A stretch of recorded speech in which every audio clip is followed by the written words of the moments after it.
All right, call public session to order. Please join us in the pledge of allegiance.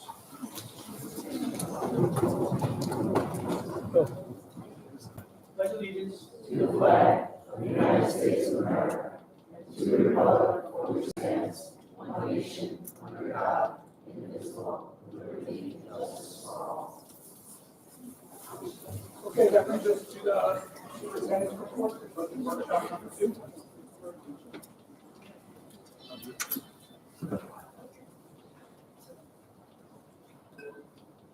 Thank you, George. So tonight we have our second budget workshop. Bill, can I take that off? Yeah, just click anywhere else. Yep. We had our first workshop a couple weeks ago where we went over a preliminary review of the entire budget process. Tonight we're going to go over the administrative portion of the budget, transportation, buildings and grounds, as well as some the cost of benefits to the district for our employees. There's 3 different components that make up the budget. They are considered to be administrative, capital, and program. And up there you can see the percent of dollars that each part makes of the entire budget. And about 80% is our program as a whole, which is all of our teaching staff, all of the learning components, transportation, everything as it relates to the direct hands-on for the students. We're going to focus on the top 2, administrative and capital tonight, and program we'll get into in March when we have our 3rd workshop. So you can see in these categories the various things that make up each of the components of the budget. So within the budget of administration, it's kind of an overarching category. It takes care of all of district office, really, which is the superintendent's office, the business office, personnel, as well as the curriculum office. There's all the legal fees that fall within this category, our salaries for administration, as well as support staff, all the secretarial staff. The benefits as it relates to all of those staff members would fall within these categories, as well the district insurance policies, printing, all of our software licenses that we have to run the district, professional development for our staff, curriculum writing, scoring that we do. So there's a whole bunch of different minor, smaller categories that go in to make up the larger number for administration.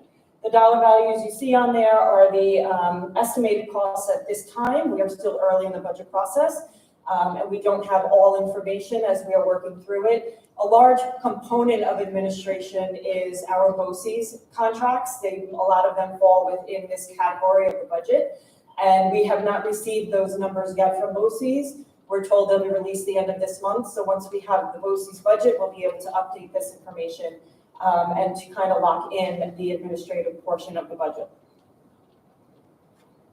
Transportation, while it does fall within program, it's kind of a standalone item we like to talk about because it is a large dollar value. Budget to budget from this year to next year, it's about a 10% increase that we're looking at. This current year, the rates went up, last year the rates went up 6%. This year they went up 4%. It's all tied to inflation. And we don't know that rate until June after the budget is adopted. So we have to just continue to follow the inflation trend and project what the rate increase will be for the budget next year. We're currently using 4% as our projection. That seems to be where the consumer price index is trending right now. We've had to add in additional routes just based on students' needs. Our students with special needs that are going to outside district locations that might need matrons or monitors on the bus, special bus services, wheelchair buses, etc. So those have been added into next year's budget as well, based on projected student placements and needs that we have. Just a reminder, we do contract with Montauk Bus. We've extended that. We will be extending that contract, and we do transport all students from home to school. The only students that would not get transportation are those that are attending a private or parochial school outside the 15-mile boundary. So those are the only children not receiving transportation. Within the area of the capital budget, buildings and grounds, it's our custodial staff, our maintenance staff, our ground staff. We have, last year we added an additional grounds staff member. We have full-time custodial staff members as well as part-time custodial staff members and 2 maintenance staff members right now. It includes all our utility costs for the district for every single building. So everything that we're running, all the electric, gas, fuel. We are anticipating to start seeing some savings within this category. The energy performance contract is coming to conclusion this year. The final piece is pretty much turning on the switch for the solar that is in that back parking lot.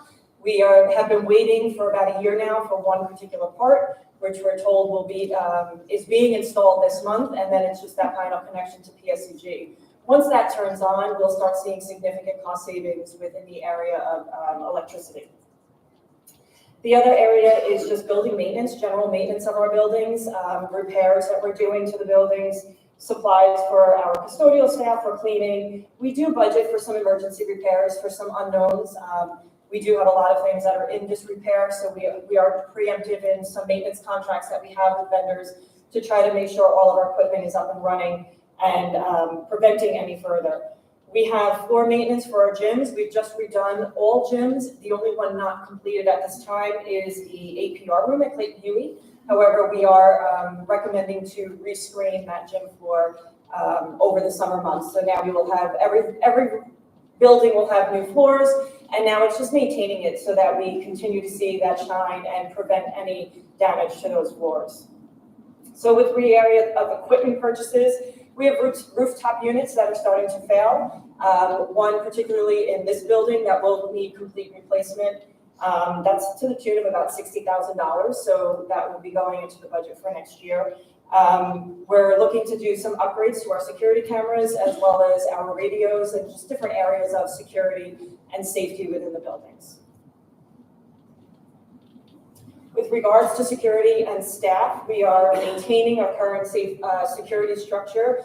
If you've looked at the agenda, you will see on there that we are abolishing all security staff. However, they're being maintained. It's just a matter of how they're being paid. They're no longer employees of the district. We are contracting them out to an outside agency. They've become employees of that agency. We've maintained all of our current staff. Everybody has made that transition over.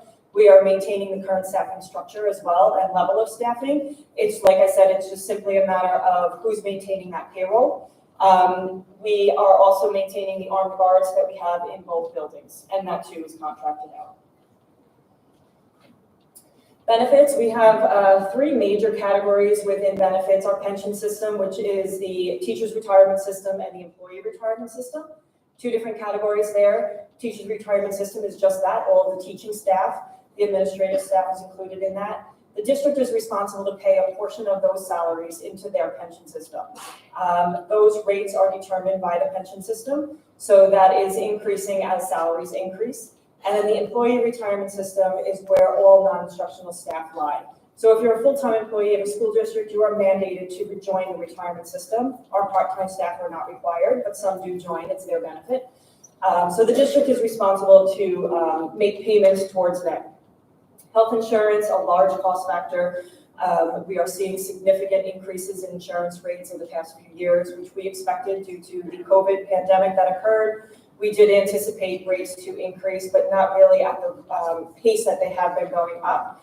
So we are projecting, right now we're looking at either a 10 or 12% increase in the budget for health insurance for January of next year, but we are continuing to monitor that to see if we can make any adjustments within the budget for that. The other benefits that fall into this category would be payroll taxes, our unemployment, workers' compensation, life insurance, vision, dental. Those are all driven by our collective bargaining agreements. Those are negotiated typically every 5 years with the Board of Education and the bargaining unit, and determine to what benefits they're going to get and what the percent increase is that the staff will be provided back to the district to offset these costs. So here you can see the 4 different categories, and you can see health insurance on a significant rise over these past 4 years from 2022 to 2025. We've had over a $2 million increase in health insurance alone. And as I said, that's due to the rate increase that has occurred over mostly over the past 2 years. We've seen a significant increase. TRS and ERS is fairly stable. They tend to not increase more than 2%. More so, we believe the factor of if they do increase above 2%, anything above that 2% becomes an exemption to our property tax calculation. This year, we are having an exclusion with the ERS. However, it is minor. It's about $6,000 that's excluded from our tax calculation. In the past, TRS and ERS, when the tax levy limit law came into play, each were excluded once before. So this is our second time seeing ERS come through that. And then all other are fairly stable. We are self-insured in dental as well as workers' compensation, and we've been able to maintain a steady rate within those areas. So our timeline, as I said, our next workshop is really going to be the meat and bones of the budget. It's the program part of the budget. It's going over each building. All of our administrative team will be here to present. They will go over what their program and curriculum plans are for next school year. Any changes that we're recommending. Athletics will discuss the programs that they will be running, as well as what our enrollment projections are for the 24-25 school year. And then in April, just a quick change on our next meeting. It was originally March 20, yeah, I forget what the date was. It's been changed. It's March 21st now, which I believe is a Thursday evening. But it will be posted up on the website as well. I believe it is already posted, but just to make a note that that date has changed. Our fourth budget workshop is April 17th, where we anticipate adopting the budget at that time as well. State aid projections, we did discuss at our last meeting. They are anticipated to be late, so we will be working underneath the legislative budget. We don't know if we'll have an on-time state budget. So at that time, we'll determine if the board is ready to adopt the budget for April 17th. If not, we do have a few more days to wait it out before the final adoption is required by the state of New York. And then May 8th is our budget hearing.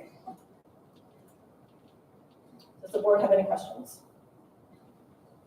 Yes, Terry, the capital budget goes into grounds. Yes. $95,000 for equipment, it's like part of that replacement. The repair reserve used for that? No, because it's full replacement. So the rooftop units, they're out of disrepair now at this point. They've failed completely and need a complete replacement of equipment. This year, we currently have a unit that failed in the cafeteria of the middle school that we are looking at what the repair cost will be, and it may be prohibited within the general budget, and that's when we'll come to you with a request to draw down the repair reserve for something like that. The security cameras, they would be upgrades or replacements or additional security cameras to what we already have.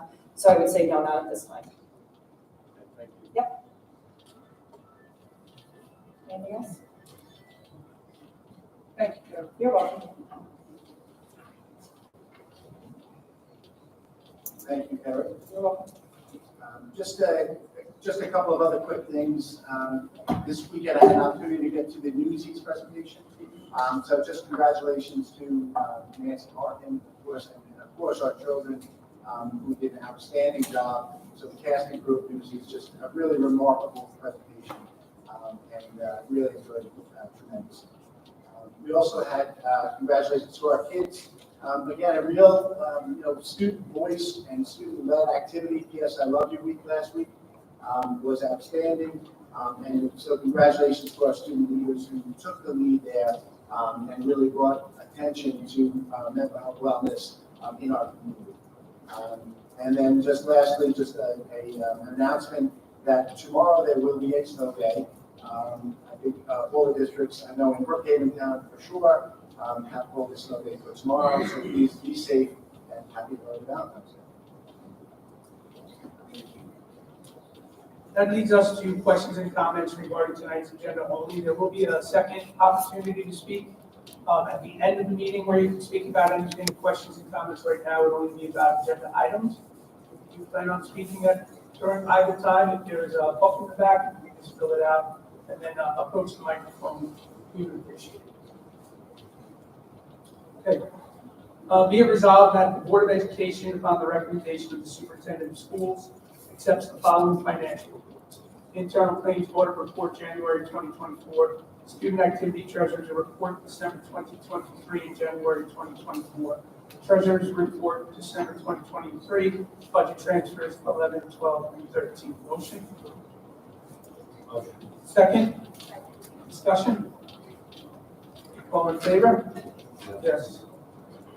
Motion carries 4-0. Donations. Be it resolved that upon the recommendation of the Superintendent of Schools, the Board of Education accepts the following donations. donated from Suffolk Pediatric Dental and Orthodontic Group, travel bags, toothbrushes, floss, and timers for our first and second grade students in support of February being National Children's Dental Health Month. 200 kits donated at an approximate cost of $600. And then Play on Sports, $225.54. Motion? Motion. Second? Discussion? All in favor? Yes, motion carries unanimously. Brings us to the consent agenda. Be resolved, a motion to approve the consent agenda, items 9A through 15B, with 12B and 12E as amended. Motion? Motion. Second? Discussion? All in favor? Yes, motion carries unanimously. Board of Education is asked to accept minutes of the following meetings as prepared by the district clerk. Minutes of the meeting of the Board of Education on, yeah, I'm sorry. I do that every time. Okay, we do have a walk-on resolution for tonight's board meeting. So it'll be, I guess we'll amend the agenda and make it number 16.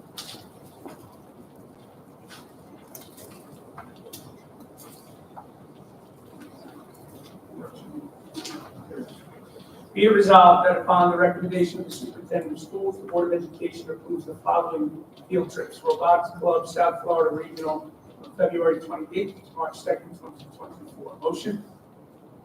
Second? Discussion? So this is, just so you know, this is something that came to the Board of Education last week. Actually, it didn't come to us last week. It came through the high school administrative team to Dr. Becerra, and just there was some discussion that we needed to have. So we were approving the trip, and we decided to walk it on tonight because of the timeliness of it, needed to be approved because the trip is February 28th. So that's why it wasn't on the initial. Okay, all in favor? Yes. Motion carries unanimously. That brings us to the general public comment. There's a 3-minute time limit per participant. Members of the public who desire to address or question the board of any topic related to board work are welcome to do so at this time. Speakers are requested to limit their remarks to not more than 3 minutes, to appoint a spokesperson who concerns who concerned, and to supplement further presentations with written reports if necessary.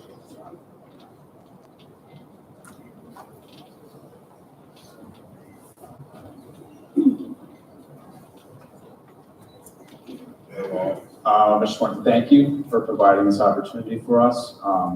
Definitely, we all appreciate it on behalf of the robotics team. We've been part of Santa Rosa School District in the high school since 2013, and due to some circumstances this year with changing our leadership and the way the program is being run, we were unable to secure a spot at the Hofstra Regional, so we had to look elsewhere. And believe it or not, the only availability was in locations further away. So we appreciate your consideration of pushing this trip forward. Thank you. Spencer? Yes. So what a wonderful and cogent email that you put together for us to take a look through, so we appreciate that as well. We're glad that we can support you. Thank you. You're welcome.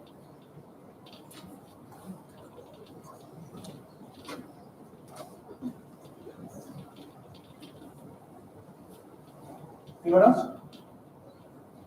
Okay.